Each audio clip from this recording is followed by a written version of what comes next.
সময় হয়েছিল আনুমানিক? রাত্রে 1:30 অনুমানিক 1:30টার সময় এক বোমা নিরীক্ষা হয় প্রথম, এরপরে এই ঘরে আগুন লেগে যায়।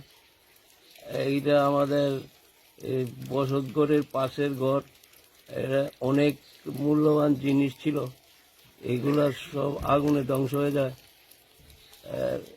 কিছুদিন আগে, এর আগের দিন আমাদের ওই রাবার বাগানে নিচে আগুন লাগিয়ে দেয়, আগুনগুলো পাশের সবাই এগুলো নিভিয়ে দিয়েছে।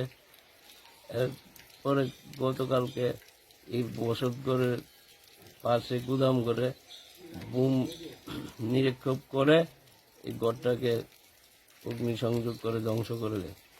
আনুমানিক কত টাকা ক্ষয়ক্ষতি 20 পরিমাণ? লক্ষ টাকার উপরে হবে। আচ্ছা, ফায়ার ব্রিগেডকে খবর দেওয়া হয়েছিল? হ্যাঁ, ফায়ার ব্রিগেড আসছিল। পুলিশ? পুলিশ আজকে আসছে। আজকে? হ্যাঁ, কালকে রাত্রে ঘটনা হয়েছিল না? কালকে রাত্রে। রাতে তো পুলিশ আসে না? না, রাত্রে একটা ভ্যান টল দিছিল, ও আসছিল। আচ্ছা আচ্ছা। কোনো অফিসার মানে? না, কোনো অফিসার টফিসার আসে নাই।